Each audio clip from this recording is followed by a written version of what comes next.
وتفقد الطير فقال ما لي لا أرى الهدهد أم كان من الغائبين لأعذبنه عذابا شديدا أو لأذبحنه أو ليأتيني بسلطان مبين.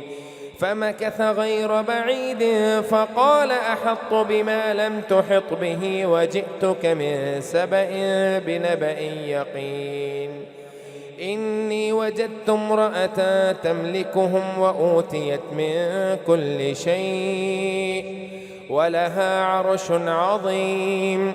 وجدتها وقومها يسجدون للشمس من دون الله وزين لهم الشيطان أعمالهم فصدهم عن السبيل فهم لا يهتدون.